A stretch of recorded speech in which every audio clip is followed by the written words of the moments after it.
Wayne Jetski almost viral. Very special guest, 2KBaby. How you doing, man? How I'm you feeling? good. How are you? I'm good, man. Same thing. Running around New York City, right? Yeah, just vibing outside, just rubbing shoulders. Yeah. What were the stops today? We stopped by Talk of the Town. We did Trash Mag. We did what else we did? Gary V. Yeah, we stopped by Gary V. That's the first stop this morning. Stopped by over Major Stage. So yeah, a few places. Major Stage, Gary V, Talk of the Town, Trash Mag. Yeah, I did earlier this week who we linked with Mike Ruga. Cool. And a couple other places. But What was Gary V spitting to you? He's employs my sister, so it's very interesting. He was pretty busy today. He was pretty tied up in the office and shit today.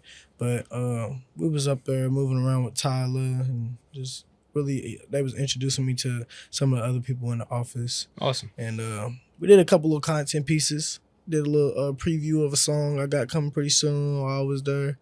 And did a couple other little videos. Yeah. Did he convince you to start selling stuff on eBay? Start flipping couches? Not yet. Not yet. I don't think you need that hustle yet. I think you're all right. You're pretty good. Yeah. By the diamonds in the mouth, I think you're good. Oh, yeah. By the grace of that. God, yeah, for sure. So what's going on, man? Dropped a project in February, right? Yeah, I dropped Scared to Love. Scared to Love. In February. Before I dropped Scared to Love, I had dropped a remix project I called Sorry for the Hate. I kind of redid Lil Wayne's Sorry for the Wait thing. Yep. I put that out just to hold them over until Scared to Love came out in February. So yeah, I dropped Scared to Love in February, and shit, the project been doing pretty well. Shit, but I'm really ready to even give them the newer shit. You know what I mean? Like, so I saw some post recently that said you're no longer with Warner. Yeah. I just completed my first contract. Congratulations. Completed my contract with Warner. I'm out of that, independent now, ready to just move forward. Hence the labels, the meetings. I'm sure you're a hot commodity on the free agent market right now. Man. Setting that price tag higher and higher. Hopefully, there we go. Yeah. Interesting the situation you had with Warner. I'm a Long Island guy, so you were signed through Marshmello, right? Through Roger. Yep. Roger. He's like a Long Island legend from Long Beach. Yeah, that's my dog, man. How did that come about? And did you know about Marshmello previous to him reaching out to you? No, I didn't know about it. I really didn't know too much about it previously before he reached out. But once he reached out, he told me how much he believed in me and how much potential he seen in me. And he was like, honestly, I could put you in this position, but at the same time, he was like, I know they can offer you even more than, you feel me? Yeah. But at the same time, type of person I am, and I was just like, shit, let's do this shit together. Like, you feel me? You put me on, I still want to help you grow your empire and what you got going on. So then that's when the whole idea of it being me, Roger, and Warner. So was that venture, were you the only artist on Roger's imprint through Marshmello? I know after me he had got a few more artists. But you were the first one. That's fire. Yeah. And did he find you off of Old Streets? Yeah, it was Old Streets. Was it the freestyle or when the song already came out? It was the freestyle. Freestyle? It was the freestyle. That shit went crazy, bro. Yeah, that shit went crazy. It was so, man, like. You hate answering questions about it? Too old? No, cool. Not even that. Just thinking about it just now just had me like, I still get blown away every day just when I just think about the video going viral. Like, it was just such a once in a lifetime type of feeling. Like, for sure. Was it on Say Cheese? It was Say Cheese, right? Or was it World Star? Where it started going viral? Yeah. It really started going viral on Twitter, bro. It started going viral on Twitter first. Shout out Glock Rivers. Oh, I seen that guy on Twitter too. Damn. He reposted it. And when he reposted it, that's what gave it its first little spark. That's what started the momentum. And then it just went viral as hell on Twitter and transferred over to Instagram. And were you expecting when you put out the snippet or the freestyle for that to happen? Nah, right? Hell no. I posted it on my Instagram. I had like 20,000 followers on Instagram. I had generated all that from back home from Louisville. Yeah. And then the same day, I made a Twitter account that same day. Like I made a Twitter account and just posted a video on there. I was following nobody. I ain't have no followers. I wasn't following nobody. I looked up like 2 hours later. I'll never forget the numbers, bro. 2 hours later, I went on my Instagram account with 20,000 followers. It had like 2,000 views on the freestyle video. That's a hell of a conversion. I go on my Twitter and it had like 8,000 views. So I'm like, how I got 8,000 views on a Twitter account that I just made? Yeah. And 2,000 views on Instagram. But then I checked my notifications because Glock Rivers had reposted it and it started picking up on Twitter. Shout out Glock Rivers. It's Shout crazy out Glock now. forever. Because like Twitter's way harder to go viral on now. Man, TikTok, what? Instagram is the wave. Come on, nah, nigga be posting tweets all the time. Like, oh yeah, this gonna catch. It doesn't catch. And you're just like, oh, brick off the backboard. It's like TikTok. Yeah, like, it's always like TikTok. But I feel like TikTok, like dumb shit, will go viral. TikTok is a little bit easier to go viral, but it's almost the same thing. Like, how many times we make TikToks like, oh yeah, this is gonna go. Fucking 300 views. And the dumb shit, you look 20,000. up a day later, and then like 300, like you said, no views. You like, what? Fuck that. But it's crazy because TikTok is all about, it's that shit weird. It's like, you can literally take a video down, like how we just saying, you can post something next day, not do no numbers, you take it down, you repost it like a different day at a different time during the day with a different caption, had the right caption on it, and it'll go viral. Like, what? That's the weird shit, especially working here, man. Like, we're always like, what's the best time to post on Instagram? What's the best time on TikTok? Man. I think we get too in our heads about it, but I know, there are better times. Yeah, for real. I hate that. I really hate that. Yeah. I be in my head too. Like, I be like, bro, I just need to post whatever I want to post. Just be young and have fun. Like, and you just want to focus on care about the numbers. Like, focus on the music. Yeah. It's quality. So coming up out of Louisville, what was it? What was the scene? Like, obviously, you got artists now, young artists popping, you, Jack. What was it like though, like as a teenager when you were making music first coming up? Because I feel like there wasn't a huge scene. I mean, like, there wasn't a scene like, you know, to the rest of the world, to the rest of the country and shit like. But like inside Louisville, like there's always been a music scene in Louisville. Like growing up, I was always listening to Soon Tonio, like, and like that's who really started the whole rap scene in Louisville. Like, I ain't gonna count. Like before Soon, like, there really wasn't nobody rapping in the city, like really rapping, like, and proud to be like I'm a rapper, like I'm gonna be a rapper, like that's, you feel me? Yeah. He made that like a trend, so, you know, him rapping made me be like, all right, it's possible. What about Bryson? You draw any inspiration from Bryson Tiller? Oh no, Bryson do his thing. Bryson put on for the city for sure. He from, you feel me? He from the city for sure. He from the South. He put on for sure. He redid the park. He redid the he redid Wyandotte Park. Fire. So he definitely put on for the city. I salute anybody that put on for the city and make the city look good. How about ESTG? You know what I mean? It's the same with him. He putting on for the city, making the city look good. Like, no cap. You guys got anything to tuck? Making fire music. You said what? You guys got anything to tuck? Any tracks together? You and ESTG? I think that'd be fire. Nah, we ain't got nothing. Maybe we could put that in the universe. It'll come to fruition or something. Yeah. When you were coming up, early days, were you freestyling like in the lunchroom? Are you recording on like some makeshift boombox? How are you getting your first raps recorded and you know, out there? When I first started rapping, my best friend got locked up, so I was like, it was like back in 2014, so like that's back when the Chicago drill wave was like really heavy, you know what I mean? So everybody was listening to that. So everybody listening to, you know, like back then, the beginning and the end of the songs, they just shouting out the squad, like just free woo to RIP woo, you feel me? So like, you know, I had some other friends and shit that you feel me was in and out and shit, but with my right hand man, like the nigga I was outside with every day, when he got locked up, then I was like, damn, what am I finna do now? Like now I'm just bored, like now I'm just outside by myself. So I started scraping together money, going to the studio, and shit. My first little songs was like, I think the first song I ever recorded, matter of fact, was like a Love 4 187 remix, bro. And then I did a T Grizzly First Day Out. I did a Young Pappy, remix.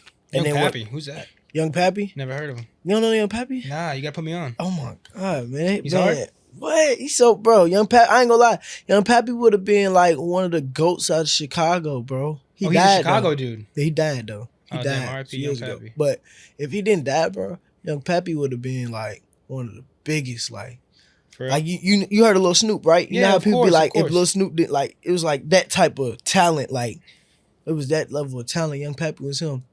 But what about Speaker Knockers? I seen you did the remix. I used to love Speaker Knockers, bro. Speaker Knockers, that nigga, bro. RP Speaker Knockers too, bro. That shit be so crazy. Yeah, I had to do that remix, man. I was really debating on doing it or not, but I did it anyways. I think you slid on it. I think you did a good job. Yeah, I appreciate it. A lot of people think I slid on it on everything. Did you like reach out to the family or anything? Were they cool with it, or did you just kind of got to throw it up? Regardless, you're paying your respects to them either way. So. You know what's so crazy, bro? It's so funny that you say that. Cause I never even spoke on this shit. It's so much shit I ain't spoke on, put on the internet. But if I remember correctly, damn, I want to say his moms had hit up like me and my manager at the time, about the remix. Yeah, but honestly, I can't remember her feelings on it. Mm-hmm. I can't remember if she liked it or if she didn't like it. I feel like you paid homage to him properly, and But I feel like, yeah. Either way though, I still let him know, like, regardless, it was all out of respect. Like, yeah. it was all just out of respect. Like, And he, when you were saying you started around 2014, that's when I think he died 2014 or 2015. So that was probably like when you were getting into music was probably when he was at his peak. And I think he pioneered a lot of, especially the auto tune crooning. Come on now, hell yeah, bro. He's That fire. nigga's him. I used to listen to this shit all day.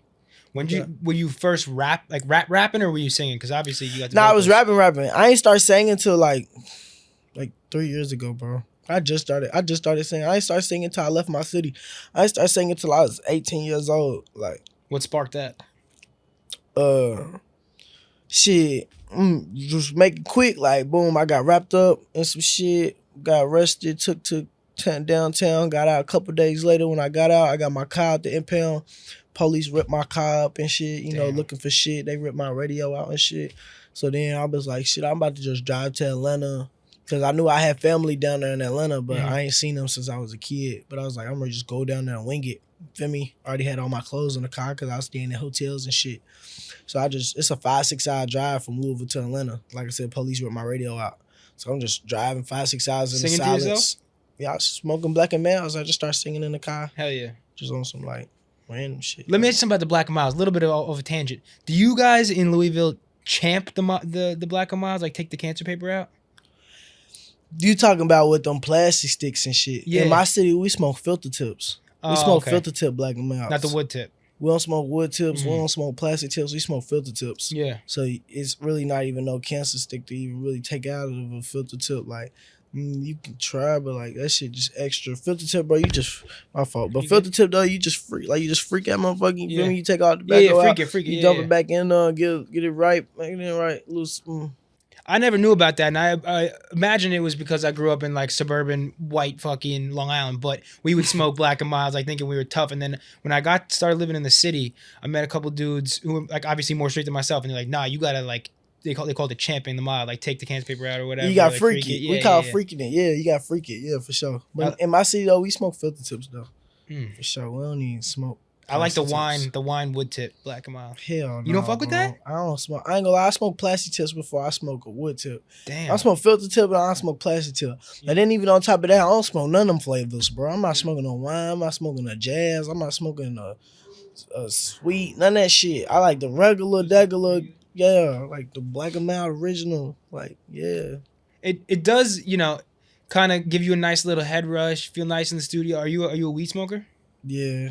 I'm so on and off with the weed shit, bro. Me too, bro. I feel like I go in and out of phases. Like in I college, have phases, bro. College, I'm on it heavy, and then when I got out of college, I would get like a little anxious when I was smoking. I took a couple years off. Now I'm back on it. I'm good. Yeah, but I chilled on the weed a little bit, man. I'm smoking it again now, but even now, like I'm not smoking it how I used to smoke it. Like I used to smoke a zip a day, like damn, really? Shit. Yeah, I used to smoke like a zip every day, sometimes 2 zips and some That's shit. crazy. Like, crazy shit. Yeah. You gotta get a strain or something with a weed brand if you're doing. Nah, for sure. Hell yeah, I've been talking to some people lately too about it. You know, it's in the works. Conversation with different people about it. Open up, like start my own strain, like on some real deal, the right way. What would you call it?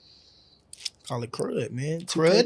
Crud. Yeah. What's crud? Is that in your crud, vernacular? Like that's honestly like that's something for back home. Like that's something Okay. like. Back home, that's what me and my niggas was calling weed. Like since we was young niggas, like we smoking crud, like that's crud. Hear me? So now I'm 2K. I'm like, damn. 2K crud. Come on now, crud is just KRUD. Oh, So it's you the just K too. yeah. So you just throw the 2 in front of the K. Damn. I'm like, bro, I can just have my own shit. Just called crud. Like Easy money. yeah. I'm like shit. Why don't like? It just makes sense. Or maybe you do it with Black and Mild. You do the crud Black and Mild. I don't know if that would if they're into brand deals though. Oh man, I ain't even never think about that. Right? I'm old enough too now. Yeah. You know what's so crazy, bro? We used to joke. We used to like really joke like when we was young, like about having Black and Mild sponsorships. But you got to think back then we was motherfucking 13, 14, 15. Like that was so far from that shit. Like now that niggas actually old enough to do that shit, like it's crazy. I actually forgot about it. But I don't smoke Black and Milds for real no more like that. Like I used to smoke like 2 boxes a day and shit growing up. Like I chilled on that shit. 2 boxes a day? Oh God, like Jesus. I was smoking 2 boxes. How was your cardio at the time? You weren't running no laps around the track, I'm assuming. But you know, so it's gonna blow your mind, bro. What? I did. Tell me he's a state champion track runner. Nah, shit, not all that. But I did do one. I did not even a full season, bro. I did like just the beginning part of an indoor track season. Okay. But I only did that to get the warm ups to wear to school. Were they fire? Yeah, hell yeah. So as soon as I got the warm up, I quit. And I only pulled up to 2 meets. In the first meet, I faked the injury, so I ain't have to run. The second meet, I couldn't fake it, but I knew that we wouldn't get the. And the only reason I made 2 meets because we didn't get the warm ups until 2 meets in. I thought we was gonna get the warm ups before the season even start. No, we went to the first meet, still ain't have no warm ups. Went to the second meet, they gave us the warm ups after the meet. So what was your event that you were slotted to do that you didn't end up doing? Man, I remember I ran in a fucking 400. What's 400, one lap? I didn't have to run the whole 400. Okay. I only had to run 200. I only had to run like a straight shot in a curve, bro. And then other than that, I think I ran like a 60 or 100, one of them two. You fast? You look athletic. Man, that was back, bro. You gotta think, I was like, 15 years old when I did that shit, bro. And even then, like, I'm gonna be 100 with you, like, no, I wasn't. Like, I was not the fastest nigga on the team. I was the nigga on the team that smoked Black and Milds. Like, the coach knew it, too. Like, full circle. But only reason I was on the team because the track team didn't do no cuts. Oh, really? Feel me? So I was just trying. I didn't even give a fuck what team, whether it was. I didn't give a fuck what team. I would have been on any team to get a warm up. Yeah. Because I just wasn't trying to wear no baggy ass clothes to school. Like, bro, I'm going to get the warm up, little sports warm up suit with your name on the back. Was it like some Nike dry fit shit? Damn, was it Nike? Was it Nike or was it Russell? It was one of the two. Either way. It was something though. Like, you feel me? The school sweatshirts was like $40, $50, like some expensive ass shit. Let's circle back to the music talk because we talked about Black and Milds, talked about high school sports. Mm-hmm. You're putting out music 2014. You get caught up in a situation driving down to Atlanta, singing in the car. Realize you have a little bit of a voice. I shouldn't say a little bit. You have a voice. I appreciate it. Where from then to when you have your viral moment, what's going on? Oh, when I was driving to Atlanta, found out I had a voice. Yeah. So, all right, well, boom, I'm down in Atlanta. And then, feel me, I ain't gonna lie, the story long as hell, bro. You can give us some spark notes. Yeah. Like, really, I just drove down there. I found some niggas that had a little studio set up in the basement or whatever. I'm going over there every day, just working on the voice I found out I had. A few months go by, Derby week come up. I go back home for Derby week. That's big in Kentucky, right? Hell yeah. I left my little brother in Atlanta with the niggas that I met down there. I left him down there for a week. I came back 1 week later. They done taught my little brother how to make beats. No way. My little brother played me like 3-4 beats. The second beat he played me was the O Streets beat. So that was your little brother who produced that? Mm-hmm. I didn't know that. I must have not done my research, but that's a lot awesome. of people don't know. Bro. That's sick. How old is he? He like depending on what time of the year. Sometimes he might be 2 years behind me, or he might be 1 year behind me. So right now I'm 22, so he 21. Damn, man, that's crazy. And he'll turn 20. He'll turn 22 this year. So has he gotten other placements, and is he in the game still producing, or? Yeah, he still make music and shit, but I'm gonna be 100. Like my little brother don't even give a fuck about nothing. Like he don't give a fuck about like the industry and like the fame shit and none of that. Like he really got a passion for music, so like he makes music, makes beats, records himself, does all that shit. He'll post it and shit, but he don't like really care about the notoriety. He ain't out here like really like trying to be famous. Like he just do it because he love that shit. Like that's awesome though. It's clearly something that runs in your family, so that's sick. Yeah, he just do it because he love that shit. But nah though, my little brother showed me the beat. I love the beat. Jotted down like a few bars, ran outside, shot the freestyle video, posted it. That day? Yeah, when I heard the beat. Damn. When he showed me the beat, we ran outside, shot the freestyle video, and then that shit went viral. And then when you get into these, label conversations or whatever, is it a surreal thing, or are you like, I'm meant to do this. This feels right. I mean, well, of course, the first time it happened, like it was surreal. Yeah. Like, all that shit was surreal. Like the whole process. But that was 2019. Like, yeah. That was a little minute ago. I've been in the industry for a few years now, And then, even for the past 2-3 years while I've been in that contract I still been having other 1,000 other business conversations about other stuff, like just just a lot of other different contracts other than just a music contract. You know what I mean? What's some other stuff you talking did about. business wise outside of just music? Outside of the music shit, well, I've done shit like how you might get a sync for a song or some shit, like with movies or that's with huge. a That's where the TV big show. bag is. Yeah, so shit like that. They got to discuss paperwork and The usage, all type of shit, bro. So I'm gonna try to figure shit out like a that. little Yeah, sync situation for you here. I got some shit going on with PSD right now. I'm about to have The boxers? Yeah, I'm about to have some underwear. I'm about to drop my own underwear with PSD. Cool. Have some underwear come out. That's interesting. So let me do you feel that this might be a little weird question. Do you think other dudes should feel sus if they're rocking your boxers, if they're branded you? I don't want to deter you from a business venture because this sounds like it could be fruitful for you. Nah, hell no, not at all. Like, is there any specific design in the boxers that's gonna aid in performance in the bedroom or something with the ladies? Anything like that? Oh, you got some moisture wicking or something? Man, I ain't gonna lie.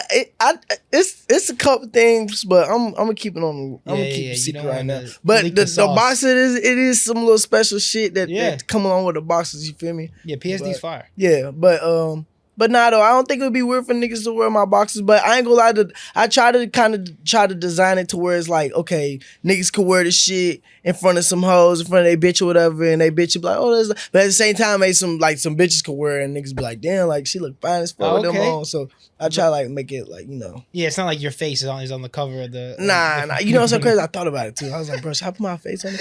But I was like, that'd be too much. I don't know about how just my face on somebody's ass or like. Yeah. But at the same time, though, I don't even care though. Yeah, I don't know. I might do it on the next drop. Yeah, you should. Next drop, I might just put my face on. Yeah, fuck it.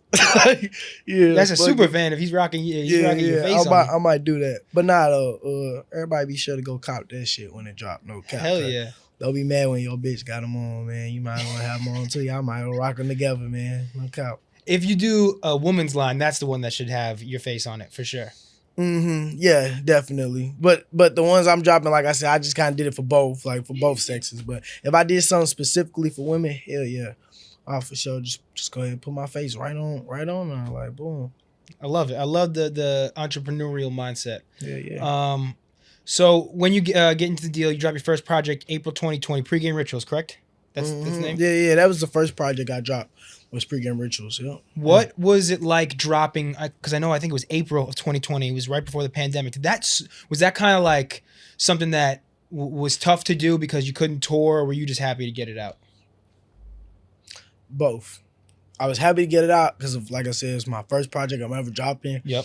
I'm signed to a record label. Like, I'm official now. Like, I'm like, you feel me? I was just in the trenches with nothing. So, but at the same time, I was like, damn, like, we see a lot of artists get their hit songs and we see them all over the country, the shows selling out. Look, I got my hit song and then the whole country went on fucking lockdown. Yeah, it's unfortunate. So it was like, damn, like, you know what I mean? But it could, I feel like it's not, it wasn't obviously. And, even with the project too, like once I dropped the project, we were still all on lockdown. So I wasn't able to really, milk it how I wanted to milk it. But the project, Pregame Rituals, was definitely like, my fans loved it. I loved the way like it was received and appreciated and ate up by the people. And yeah, definitely. Remix Old Streets was fire. Dirk's on that, right? Yep. You got Herbo on it. I'm trying to think who else. Yeah, I got Herb on Old Soul.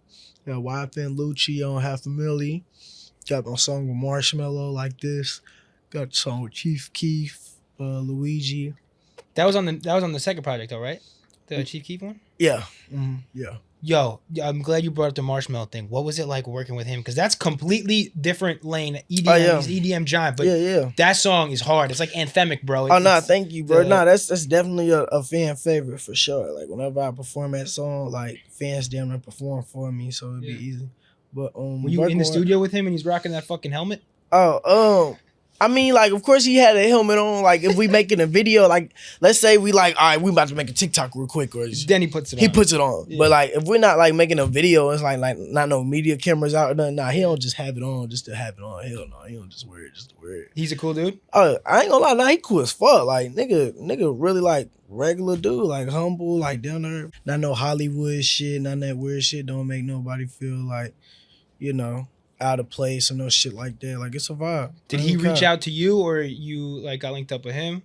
No, I got linked up with him through, I want to say, I can't remember through who, honestly.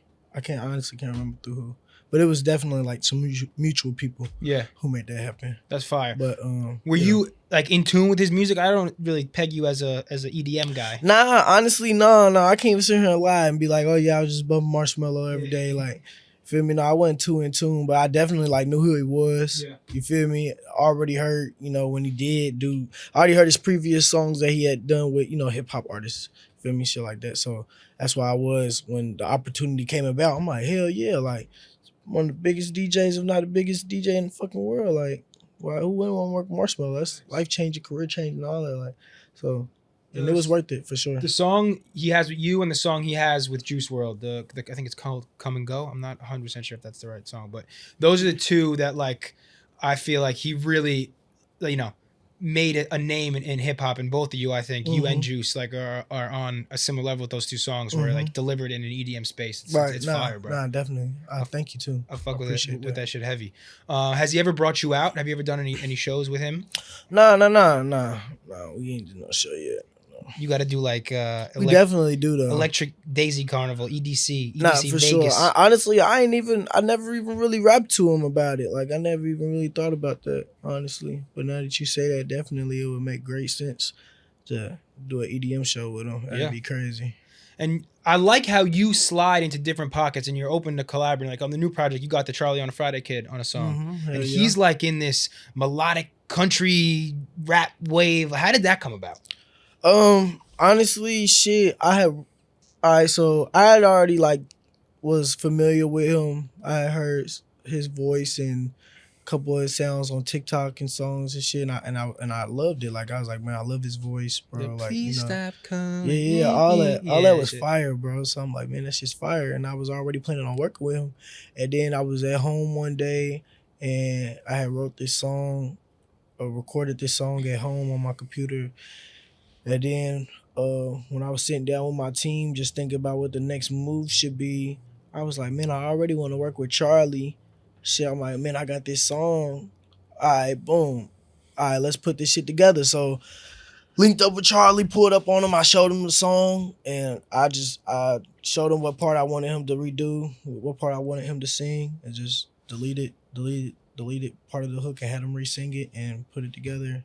Kept my verse on there, and it came out exactly how I wanted it to come out. Like it came out exactly how it sounded in my head. Banger. So I was like, hell yeah, I'm satisfied with it. And he's got another like a different lane. Like in the early 2000s or early 2010s, like there's a guy named Mike Stud, Sammy Adams, Huey Mack that were all doing this like white boy college frat rap. The guy Mike Stud now just changed his name to Mike, and he does very similar stuff to what Charlie on a Friday does now. He's killing it. I feel like he's like the white trash Drake a little bit, but that was like a little bit of a lane. It kind of went away. And now with guys like Charlie, this like, I don't want to call it like college rap, but it appeals to like a different demographic than your shit would. And I think it's really good that you both like sound like, sonically good together, and you can hit different lanes, but still be melodic. No, factual. Yeah, definitely. I agree. Yeah. It's dope. So out of the deal with Warner right now, we're moving around. You're taking meetings. What are you looking to do right now? Are you looking to sign another deal? Are you looking to see what you can do completely independently? What are your thoughts and where you're going to be at in the game? Honestly, I'm just taking it one day at a time. Cool.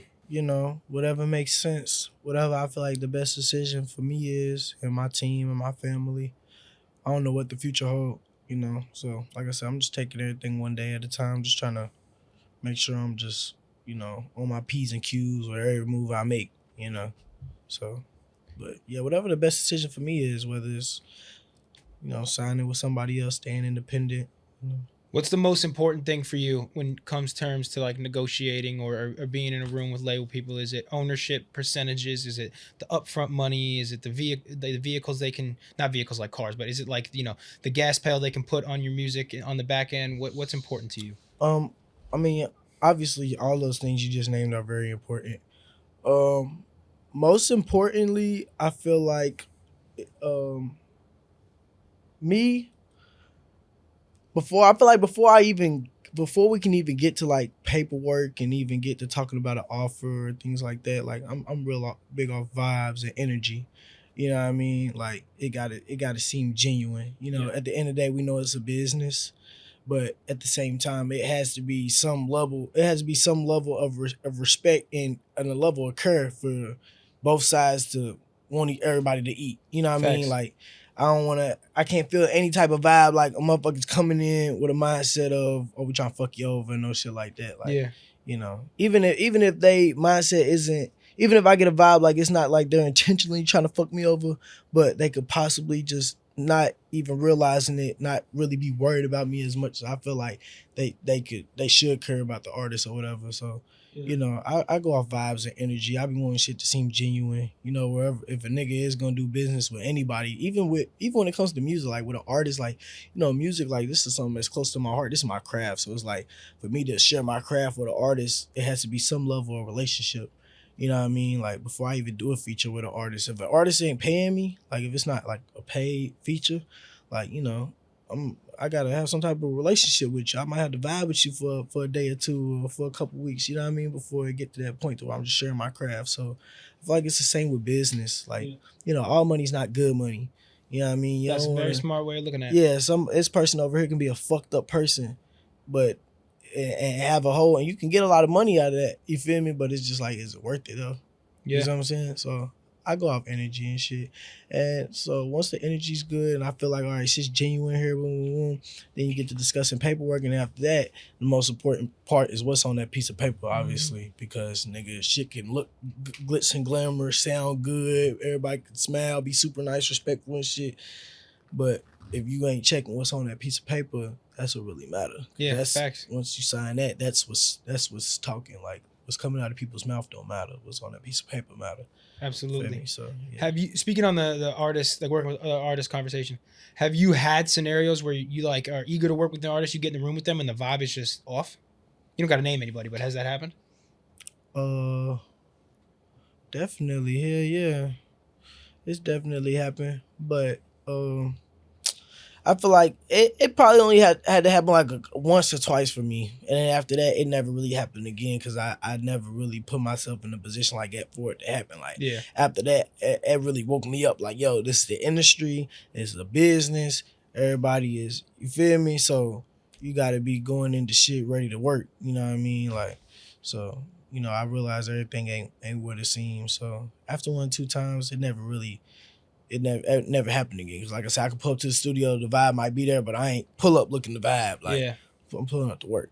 You know what I mean? What's your recording process like? Are you going through and getting like a melody run before you put any lyrics down, freestyle type shit? My recording process, really, I go through beats, you know. I'm super picky, so if I don't find a beat I like, we might have to start going through samples. You know, I mean loops. Yeah. But once I find a beat or a loop, I really just load it up. I just go in there in the booth and I just say the first thing that come to my mind. And then shit, I'll be like, all right, next part. And just keep going. For real, for real. Like I just really just whatever I'm feeling at that moment, I just do exactly that. Like, no cap. You say you're picky about beats. Mm-hmm. What is your music taste outside of rap like? What do you like to listen to in your spare time? Because I got something that I think you would sound crazy on. Oh yeah, I'm definitely open to hearing it. More like a Morgan Wallen type beat. Morgan I think Wallen, you would go crazy. You gotta tell me over Morgan Wallen. You don't know Morgan Wallen? Mm-mm. Bro, he's the biggest name in country right now. But a lot of his new album, it's like 36 songs. Of a 36 song album, when it debuted, he had 33 songs on Billboard. Crazy. Damn, hold on. Okay. He's fire, and he's putting in a lot of like trap percussion on some of his songs. I think tap into his shit. Yeah. I think you on a Morgan Wallen type beat or with Morgan Wallen would be crazy. He did a song with Dirk definitely gonna tap in called Broadway Girls. I think you should. Oh, him. Okay, yeah. I heard that. I like that. He's hard, bro. I like his voice. Yeah. I do like his voice. Other than rap though, I listen to Montel Fish. I listen to some Jasmine Sullivan. I listen to some David Ruffin. Some Sam Cooke. Shit, John Mayer, John Legend. Sam Cooke, John Mayer, that's good stuff. Yeah. Let's just little shit here and there. That's like shit other than rap that I listen to. That's fire. I like that you have an eclectic taste. Did you ever do anything with O Streets with the guy Einer Banks? With the ukulele guy? Einer Banks is my boy. That's my dog. But I don't think I did O Streets with him. I did another song with him, but I can't remember what song I did with him. He's fire with the ukulele. Yeah, I did. We did 1 or 2 ukulele videos, but I can't remember what song it was. Maybe you could pick up the ukulele. I played saxophone, bro. You did? Yeah, alto saxophone. That's awesome. Do you still play or dabble a little bit? I could pick one up and still play it. Like, I swear to God, I can really play that shit. No cap. Dude, you would break the internet if you did a tiny desk and you played the saxophone. I had bought one like a year or 2 ago, but I lost it, bro. How do you lose a saxophone? That's a big instrument. I think I left it at a house I had moved out of. Someone's using it as a bong now, probably. Hey, probably. I never even thought about that. But I love the saxophone. Like, I love the sound. I love all that shit. That's fire. I got one clickbait question for you. Okay. What's the deal with you and Toosii right now? What you mean? You had a little beef. You had a little war of words going back and forth. Not a beef. But you went back and forth. That's my dog, bro. It's just we just competitive ass cool. Niggas. That's all it is. It's just like friendly competitiveness, like for real shit. Niggas hopped on live, like, and plus it was around the chin when everybody was doing the verses and shit. Yeah. So we like, all right, fuck it, let's do our own verses. Like, fuck it, like, you feel me? So what? Hopped on live, got to playing that shit.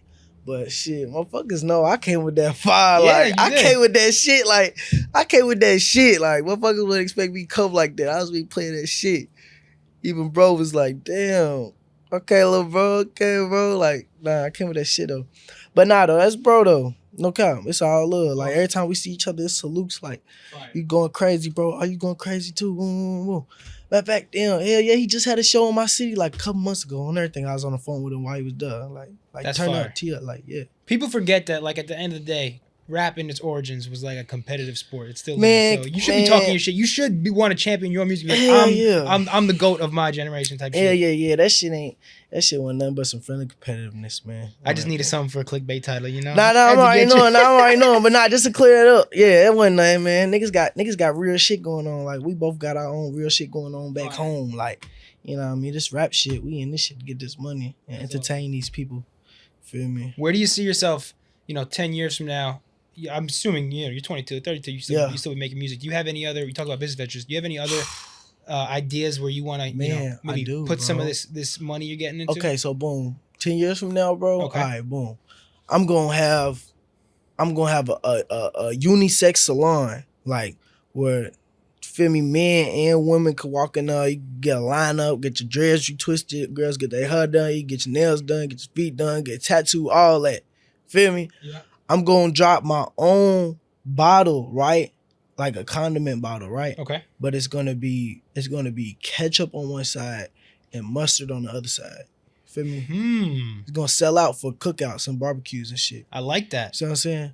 And then how you gonna get around? How you gonna squeeze either side? Is it gonna be different? Like, nah, it's gonna come out like side by side. Okay, cool. Yeah, for like hot dogs and burgers and shit like that. I like that. Feel me? I wanna have my own condoms. I want to have... I love that. We got to champion safe sex. Yeah, I want to have my own condoms, bro. I was a raw dog assassin in college. Man. Dodged all bullets. Didn't get burned. I don't know how, but... Man. You can't be doing that. You're worth some money. You got to strap up. Man. You said no comment. No comment. Man. Put the coat on. Oh, my God, man. All right, so we got salon. We got condiments and condoms. Yeah. What else? Give me one more. I wanna design clothes. I ain't gonna lie, like, I wanna, like, every day, like, wake up with a new idea. Feel me? Whether it's a way a shirt should be worn or a jacket or something. And I want a motherfucking 2-3 weeks, a month from then, from that idea being thought of in my head, like, starting to see it, like, really start to grow out in the world. And as I'm out and about seeing the traffic, like, I really want to control, like, the fashion trends. Like, fire.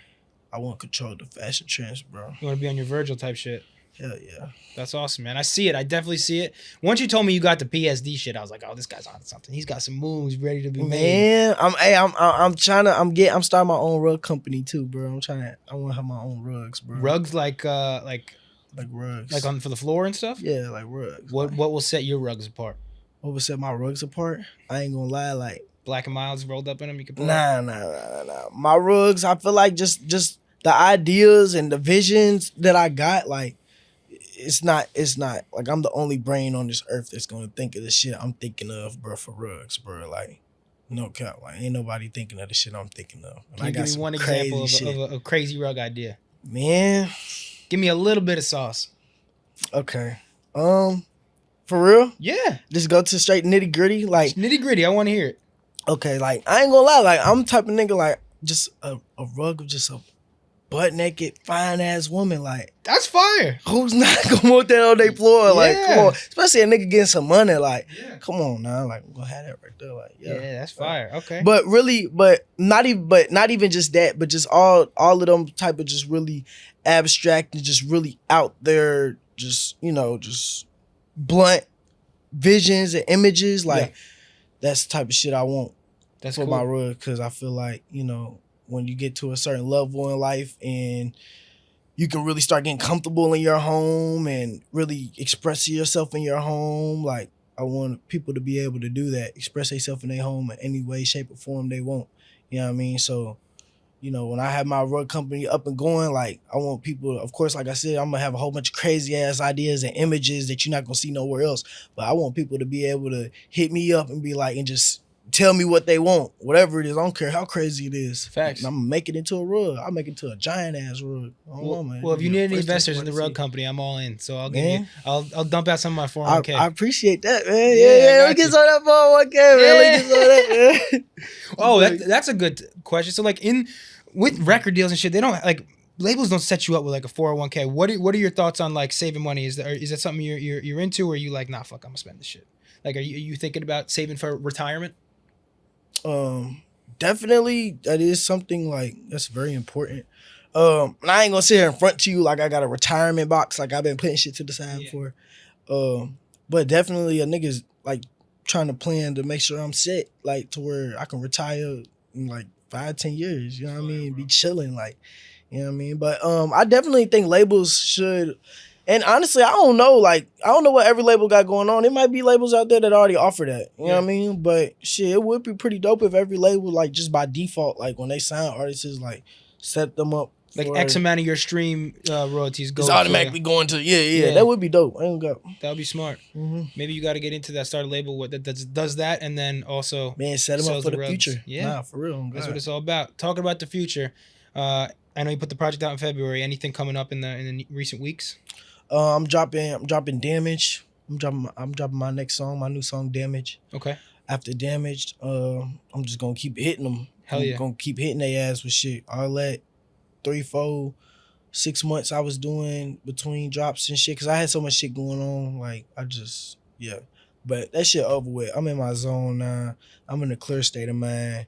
Feel me? I done shook back from a lot of stuff that I was dealing with, so I'm just ready to like really give it to my fans consistently. I really want it to the point to where I got them on their heels, like, at all times. Like, they don't know when I'm gonna drop. Like, they always checking my shit, because I might drop at 2, 3 in the morning. Like, that's awesome. I want to get it to that point. I'm dropping every week, every 2 weeks, just at random ass times. Like, no cap. But you know it's coming, though, at the same time. Fire. I'm excited to hear it all. Excited to see what's coming. Make sure you still go stream that Scared to Love. Yeah, y'all go run Scared to Love up, man. ASAP right now. 2KBaby, man. Love, when man. Jetski almost viral, we out.